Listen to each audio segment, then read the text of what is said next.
الله أكبر الله أكبر الله أكبر. taliyihii gobolka banaadir sareeye guuto farxaan qaroole allaha u naxariistay ayaa maanta lagu aasay magaalada muqdisho iyadoo salaada janaasada lagula tukaday masaajidka isbahaysiga islaamka waxaana ka soo qayb galay aaska taliyaha madaxweynaha Soomaaliya iyo mas'uuliyiin kale oo fara badan sidoo kale halkan oo ah meesha lagu aasay taliya farxaan qaroole waxa ilmada ceeshan waayay ciidankii la socday farxaan qaroole iyo qaar ka mid ah ehelka farxaan qaroole oo goobtaas murugo ilmada ceeshan waayay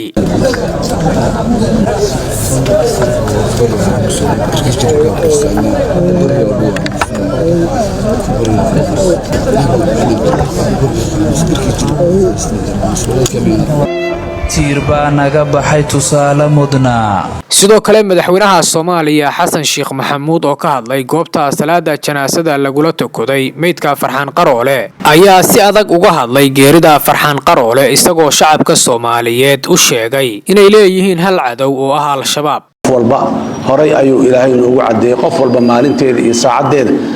inaan saacadna lagu darin saacadna aan laga soo hormarinayn wiilkeena farxaan iyo ragii kale oo la jirayba iyo intii naga dhimatayba waa shuhada dhab ah waaye waqtigoodii ilaahay uu qoray ayaan meesha ku ekaay yaa cadow ah inaan isweydiinaan u baahna maanta waayo cadowga ay leedahay ummadan inaan isweydiinaan u baahannahay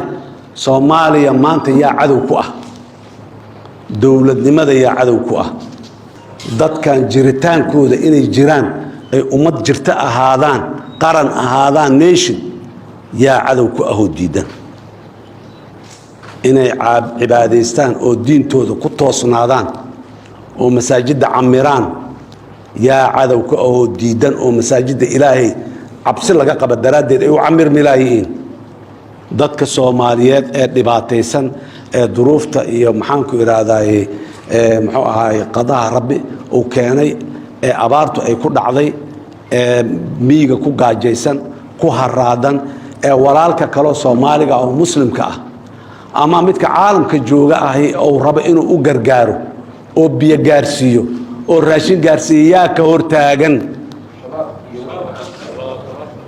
cadow kale may ummadaan leedahay qof hooyo iyo ilmaheed haraadan waan sheegi doonaa magacyadooda 4 cunug oo isla dhalato dugsi quraan u socota nimanka dilay waa maalin dhaweeto on the record sawiradoodii Allah haya meedkoodii Allah haya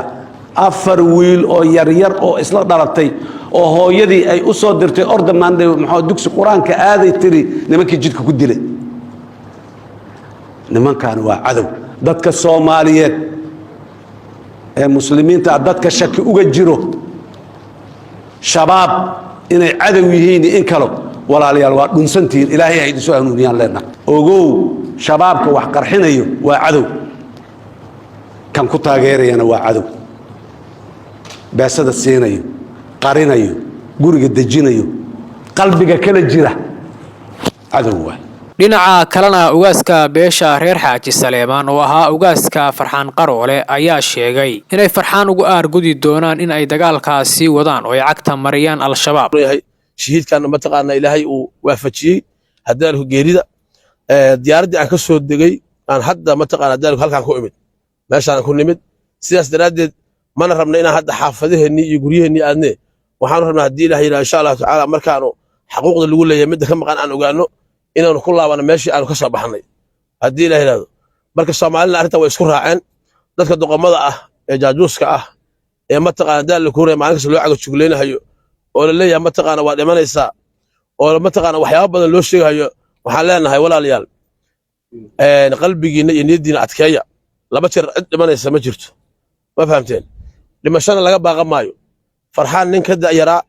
oo ka sharaf badnaa oo ka maal badnaa oo ka darajo qurxoonaa oo ma taqaana laga jeclaa miyaa jira